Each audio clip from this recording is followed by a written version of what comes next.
We're going to invite all the speakers of the day up for a panel, and you'll be able to ask questions. There'll be a discussion.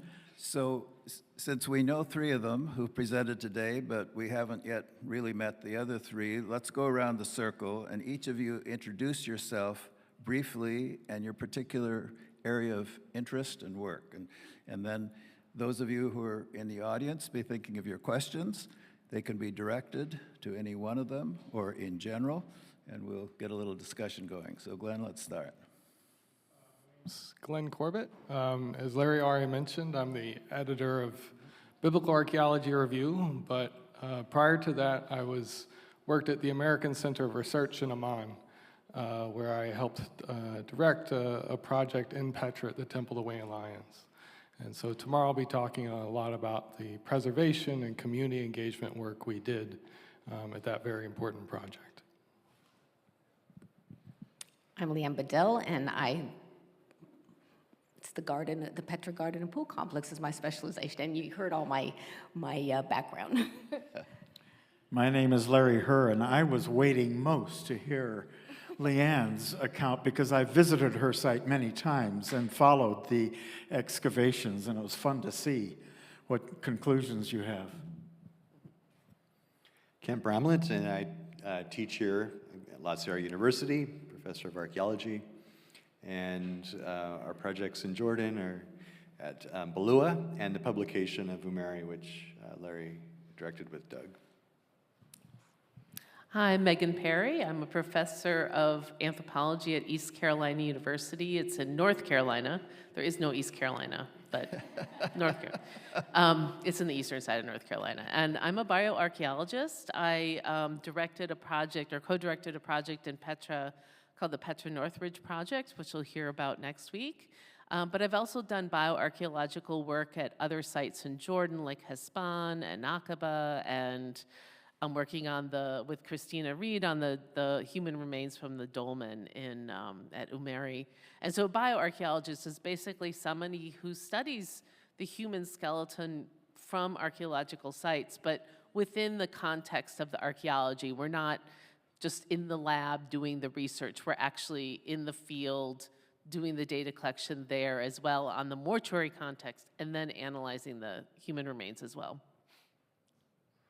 Hi, I'm Cynthia Finlayson. I began as a graduate student in 1977 with Dr. Philip Hammond in Petra at the Temple of the Winged Lions, and also did the test excavation at Qasr al-Bint Faroun. And then I moved to Syria for 10 years and directed projects at the Great Theater in Apamea, Palmyra, and also a museum State Department funded at the Azim Palace in Damascus. And then while we were working in Palmyra, the Civil War broke out. And so I was lucky to be invited by the Jordanian government to come back in and work at Larry's favorite site, trying to preserve the Adair Monument and excavating and studying and restoring the Nabatean buildings that protected and water systems that protected that building. So I teach at Brigham Young University. Thank you so much. You can see that we have a very knowledgeable and experienced panel. Dr. Clark reminded me that we not only have our audience here, but we have an even larger online audience, and they are ready to ask questions too. So somehow they're going to get their questions relayed up to us. But if you have a question, please raise your hand and a mic will come to you so that everybody will be able to hear. You can ask a specific question to one of them or a general question. So is somebody back there? Okay, please. Thank you, Larry. We do have one question online to get us started, and this is for Dr. Bedal. And the question is regarding the pool and gardens. They're wondering, how were those dated? Specifically, how were they attributed to the Nabateans rather than the Romans?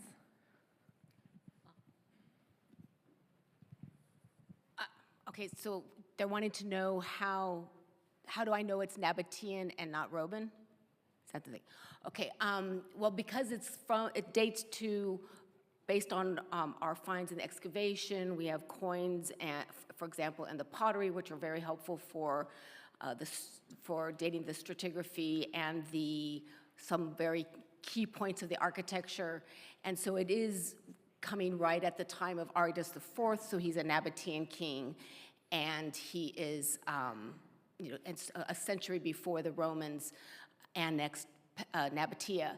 But also, if you're talking about like in style, the garden tradition comes out of the East, and then it then gets borrowed into Greece and to the Romans, rather than the other way around. And same with the pool tradition. It seems to have originated here in the Middle East, so in this region of southern Levant.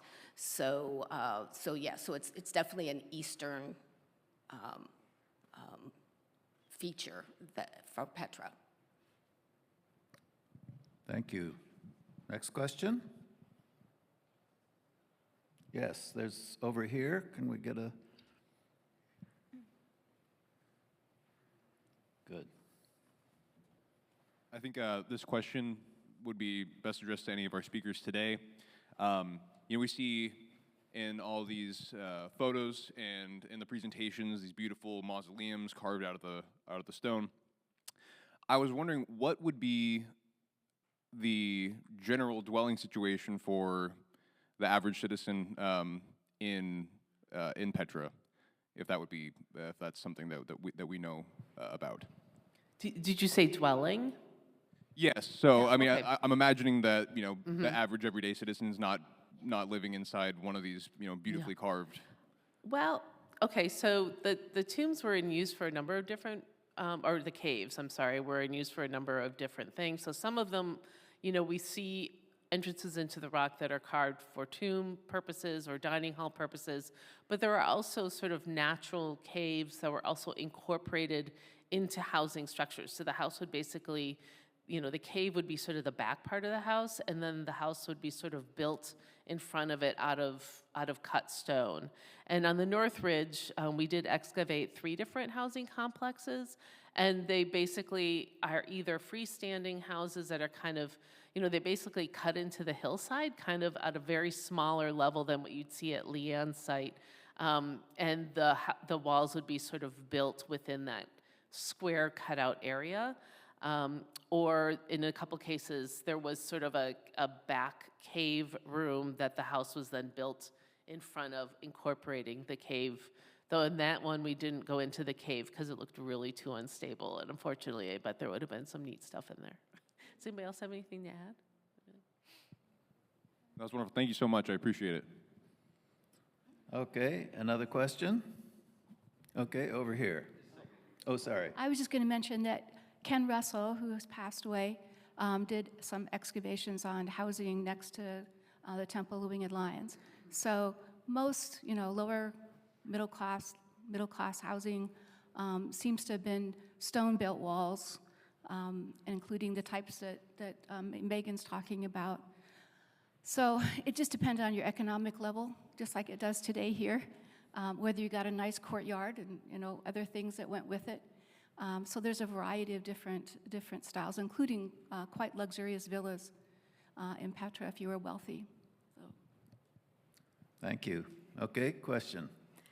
Hi, I was just wondering about graves that have been found at Petra and the dating of the bones.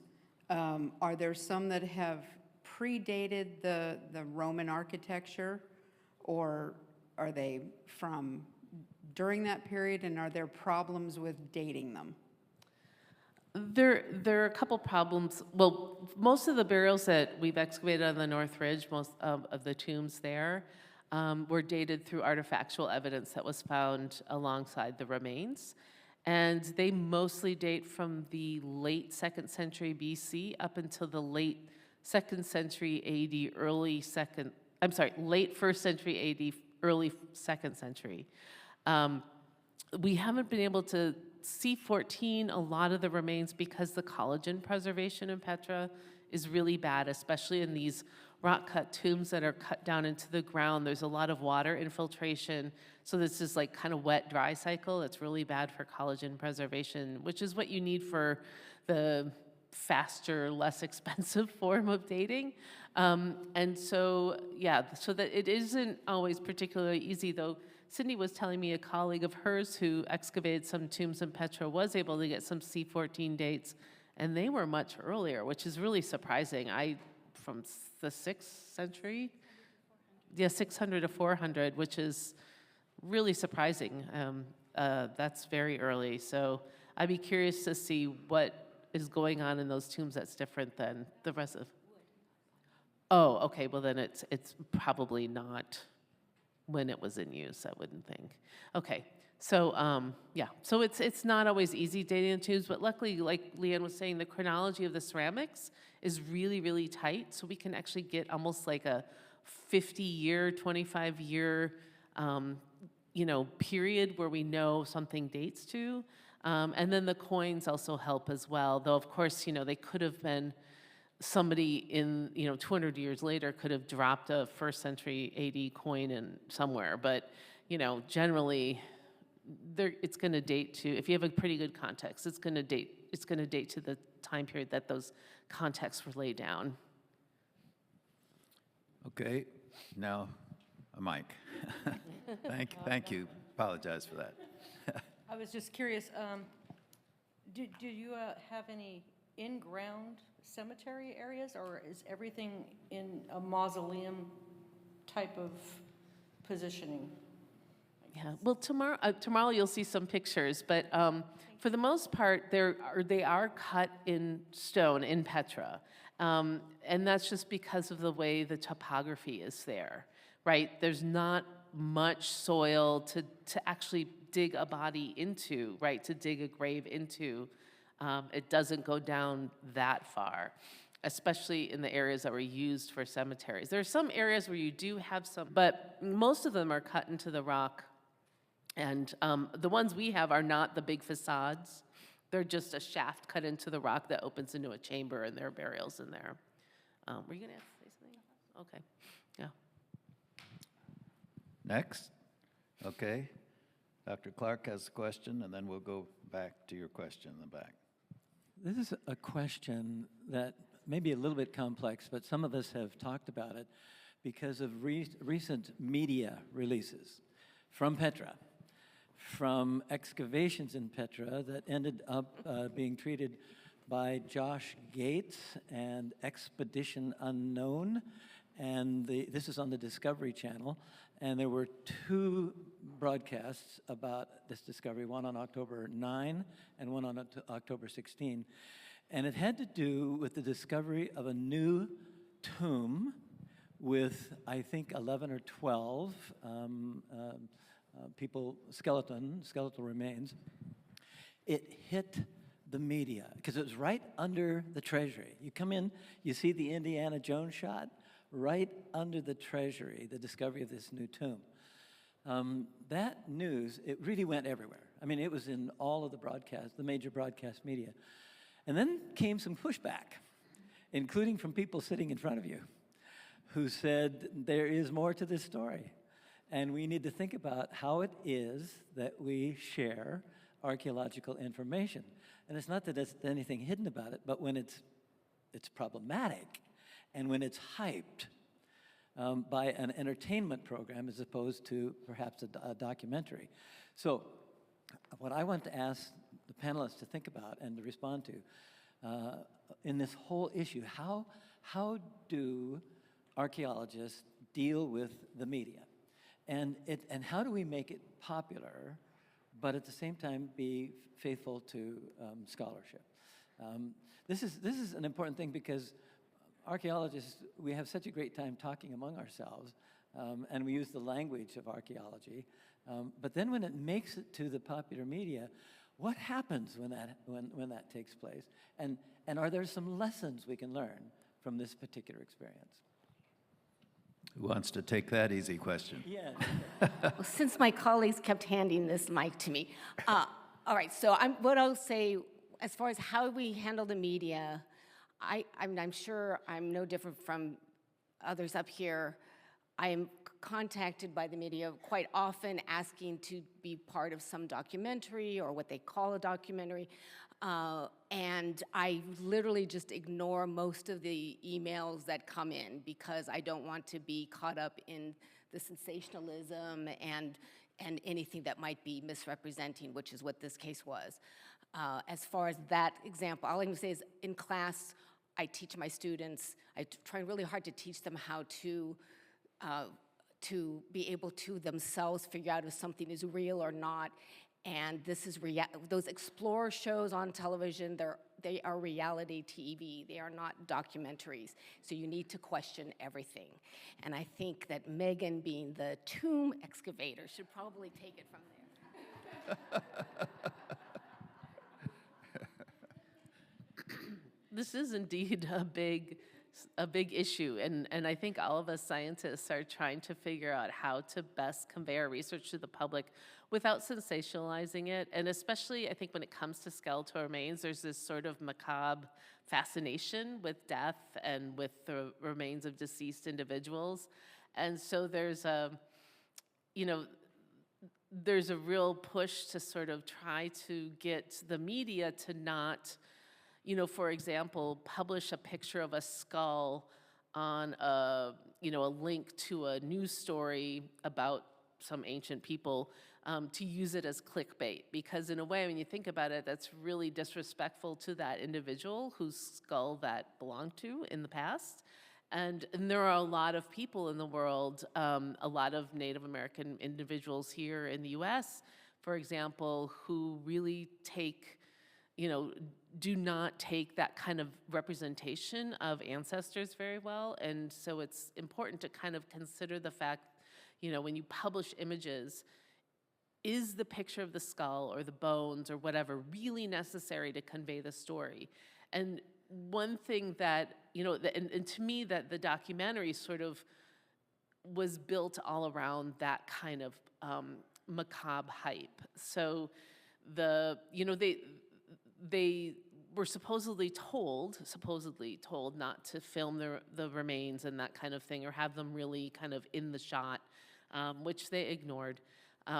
And, because they know that that's what people want to see. And so the thing was really, the documentary was really focused on wanting to make it be the biggest, the oldest, the most wealthy, whatever, right?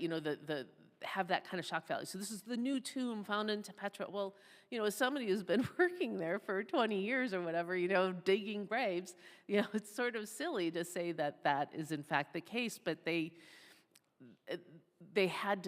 felt they had to say that to get the audience, to get the audiences interested.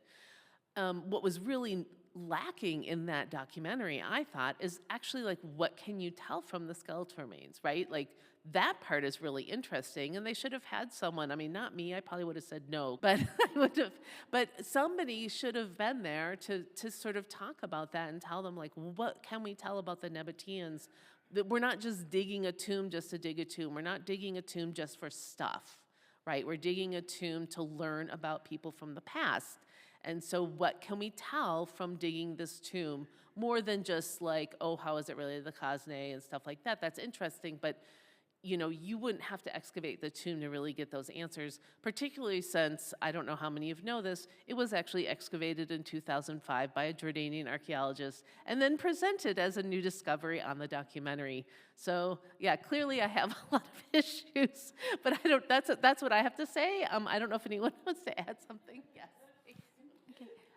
I think maybe what the general public doesn't know, and maybe even some archaeologists, I've been approached by 6 or 7 different production companies, including BBC, including National Geographic. Okay, all of those companies, they don't do the filming. They subcontract to a film company, okay?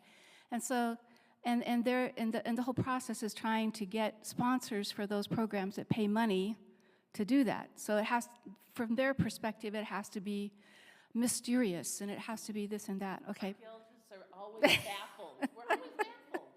So, and what the public doesn't understand either, and some archaeologists, is that once you get involved with those companies, okay, you have no editorial control about what the final product is.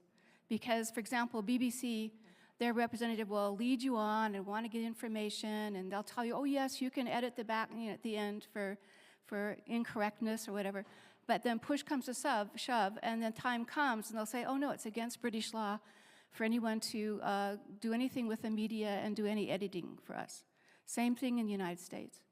So if you don't know that going in, and you associate yourself with questionable producers and directors and companies, then you're in for trouble for inaccuracy. And this latest case is just a huge example of that. And it's such disrespect for the Jordanian archaeologist Suleiman Farjat Sr., who first excavated the tomb, to not have him involved in the project, declined involved in the project, not allowing him to be involved in the project, and not even giving him credit, and trying to present to the public that this was a newly discovered site, which it's not. So just be aware of how tenuous truth is on media, okay? Because it's all about money. We're just talking about this over here. It's how much money the company can make, whether it's BBC or National Geographic or anybody else, okay? Since Glenn publishes a popular magazine, I think it'd be nice to ask him to respond. What does BAR do with things like this? Well, I'll speak to that in a bit. I would say just that I think all of us who've worked in Petra have been invited at various points to participate in these sort of documentary films, whether for BBC, Smithsonian, Discovery. And there's a fair amount, at least with me, I've appeared in a couple of these. There's a fair amount of discussion that goes on with the directors, with the film crew. What are their aims? What are their stories? What messages do they want to get out? And especially where I sit now as an editor for a magazine, a popular magazine, I understand you want to give stories about these sites, about this history to a public that maybe doesn't get the shades of gray but wants to see the bigger picture. And so, especially the ones I participated in, telling, every archaeological site, every ancient culture has a story to tell. And the work of so many archaeologists through the years, yourselves included, have helped tell those stories. And it's the job of the media to pull out that information that can make a story available and accessible to the public. And a good production company, a good editorial company would do that for you, work with you. In this case, that didn't happen, right? And this is just, I remember this guy contacted us at ACOR when I was working there, and back in the time, I don't think it was so big. And you look at it, and this is not something we want to be engaged with. This does not represent who we are. This is not what we're about. And so we politely said thanks, but no thanks, because the emphasis was, what's new? What have you discovered? What's the shock value thing? And we didn't want to be a part of that. And the other point I wanted to say was, especially at my time at ACOR, when these things would come up, it was always that we wanted to emphasize, yes, there are many stories to tell. But the day-to-day reality of Petra today is that Petra is an archaeological site that has to be preserved and managed. It's a major tourist destination. And it's much more important that archaeologists and professionals emphasize not the discovery, not the great new thing, not the amazing thing that's transformed our understanding of whatever. But this is a site that has to be preserved and maintained for the future, and that our efforts as professionals and archaeologists is better spent making sure that that's emphasized rather than making sure that something new is uncovered in the next excavation season. And that's certainly a harder message to communicate to the public, but it's a message that's important nonetheless. And so when these opportunities with these sort of production companies that they just care about the new tomb discovery, it's our job to say that's not something we want to be a part of. And I hope ACOR and I hope other organizations in Jordan realize that going forward. Thank you. We learned something. Okay, there was a question back here. Yeah, raise your hand again. So, great. Okay. Yeah, I'm not quite sure how to follow up that question. Mine wasn't quite nearly as deep. But my question was, we've seen all these pictures about the beauty of, the natural beauty of Petra. When the Nabateans were living there, did they paint their structures as they, made their buildings, or did they let the natural sort of artwork kind of shine through?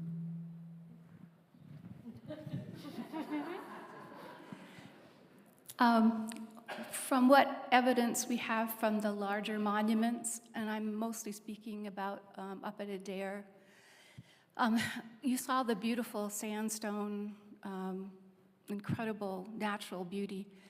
I'm sorry to say that in most cases, the Nabateans plastered it over and did something else with it.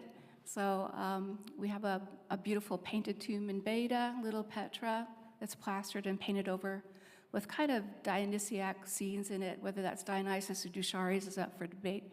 But up at Adair, definitely, we have particularly a horn. The Nabateans developed their own capital. It's called a horned capital. And we have one of the capitals that has a broken piece where they fudged it and they put the piece in, and then they mortared it and plastered it all over, so nobody could tell it was broken. So yeah, they're not necessarily using that natural beauty in the way that we're admiring it today. Okay, I see two hands over here. So let's go to both of those next. My question was to Dr. Bedal. You were talking about the gardens and the aqueducts, right? And there's been a lot of questions about the human remains and things of that nature, but I'm a little bit more curious about the technology, right? So, and specifically with the aqueducts, in addition to just bringing in the water in for the pool, how was that water transported around for any of the gardening that they did for actual agriculture or for use in any dwellings? Presumably, probably for the wealthier, but maybe not so much for the less wealthy, and any other tidbits that you have about the technology that they had. Okay, for one thing, tomorrow there is going to be Cindy's talking about cisterns. You have more of the water system, so definitely make sure you show up for that. But there are, yes, there's that one aqueduct that brings the water to the big garden also has diversions to actually the hillside above is villas, and from the houses that have been constructed, actually you can maybe correct me if I'm wrong about the North Ridge ones, but they'll have storage, channels and basins, and in some cases there's cisterns. Cisterns are pretty much usually at the bases of cliffs, right? So the water come down and being stored, and then it can be used when needed. They roofed their cisterns, or if they were in had some way of preventing evaporation and also pollution to the water, so they had ways of protecting it. If you go to other sites other than Petra, there's Humeima down to the south. They have large reservoirs which would have had these arches and would capped over. So they were very sophisticated with their water system. I think we could learn a lot from them here in Southern California. Did you guys want to add something? They also had a really good system for capturing rainwater as well. I know it seems strange, but it can actually rain quite a lot in Petra. There are sort of flash floods every winter season when they get copious amounts of rain, and there are a number of water catchment features on tops of hills that direct water down into cisterns, which is another way that they're able to catch water and keep it for a while.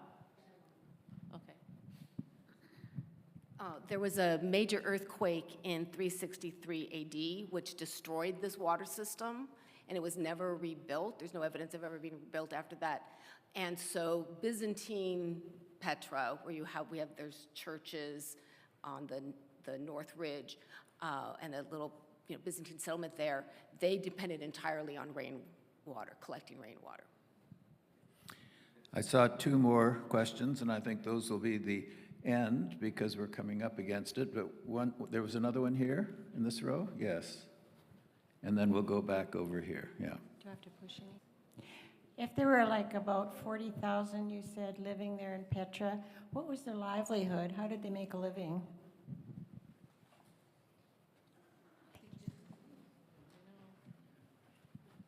Yeah, just like shops and You know, there were actually like agricultural fields surrounding the city, so maybe some people did work with that, you know, trading. You know, traders came in. There were probably a lot of merchants because of the involvement of Petra in trade, but, you know, there were people making pottery. There were people, you know, butchering meat, and so just like any city. But I think most of the economy probably revolved largely around trade, at least for a while. I don't know if you have thoughts. I think there's a lot that we still don't know about Nabatean commerce and livelihoods. One of the things we do know is the Nabateans not only were transporters of frankincense and myrrh, as we heard this afternoon, but also they grew a lot of medicinal plants themselves for export. What's been fascinating with the excavations at Adair is that these people were really careful about not spending money outside of their economy. We don't find a lot of imported pottery. We're excited when we get a piece of Terra Sigillata A, which is TSA, which is a different type of pottery coming originally from the Near East. We don't know the first location it was produced at, and then the Romans took it up and it was produced all over the Roman Empire. But they're very careful, which I think is interesting, because Rome, on the opposite hand, when silks started to come in, probably from the first Nabatean trade expeditions to both India and China, because there's wild silk, Tussa silk in India, and then there's refined and cultivated silkworms in China. When it first came to Rome, it was so popular and so expensive that the Romans were worried about losing their gross national product. Okay, so people even just wore patches of it because it was so fashionable. The Senate tried to outlaw it, and that didn't work with Roman women. So so they were losing their gross national product, whereas seemingly the Nabateans were brilliant enough and didn't do those kinds of things, because we're not seeing a lot of imported pottery fragments at all. Sometimes a few Rhodian wine handles, but not very much at all, at least on our site. I don't know if you guys want to talk about that. Yeah, same with the domestic areas on the North Ridge, not much imported stuff.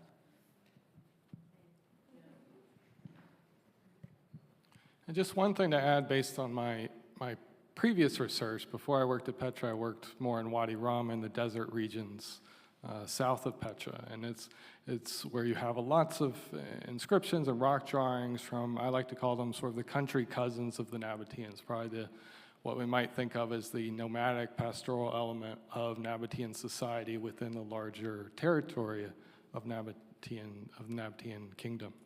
And so these people were still involved in intensive animal breeding, especially camels, possibly horses, to be used either in the caravan trade or perhaps to supply the Nabatean army as well. And so there was this pastoral nomadic element that was still a vibrant part of the Nabatean kingdom for quite some time. Dr. Haddad, I didn't get your question. It's a simple question. Why was the treasury called the treasury? And how did they save themselves from flash floods when going through that sick? How did they save themselves? Why did the treasury been called the treasury, and how is it saved from flash floods? Okay. The treasury, the official name of the treasury is the Al-Khaznat al-Faraun, the treasury of the pharaoh. That's Arabic for it. And that comes, my understanding is that it comes from a later tradition coming from the Christian era, Byzantine or Crusaders, who named all of these places in relationship to the Bible and relating it to the story of Moses. So we have Wadi Musa and such. And so, some of these stories were collected about a century ago by his name was Kanan, and he went down and he interviewed all the Bedouin. But so the idea was that there was a treasury stored in that urn, the stone urn, and actually there are bullet holes in that stone urn from once guns were in the area, they were trying to shoot the treasure out, and then learned that there is no treasure in that urn. And as far as the flash floods, actually, I'm glad you asked that because I was thinking I should have added that. The Seek is susceptible to flash floods. That's the gorge coming in. And the Nabateans, though, had a whole system set up at the entrance to the Seek to divert the water into a tunnel that they cut to divert it around the Chubta Mountains. And that protected the Seek and then, of course, the Chazan and such from those floods. And unfortunately, when those went out of work, then there were these flash floods. And in the 60s, there was a French tourists who were actually killed by a flash flood that went through the Seek. And then since then, though, they've dug out that system and it gets used again. And so they haven't had quite the same problem. Although I think in recent years, with climate change, that the floods have been able to outdo some of the Nabatean system even. But thank you so much, all 6 of you, for your help in responding to the questions. And I'm glad to turn time over to Doug.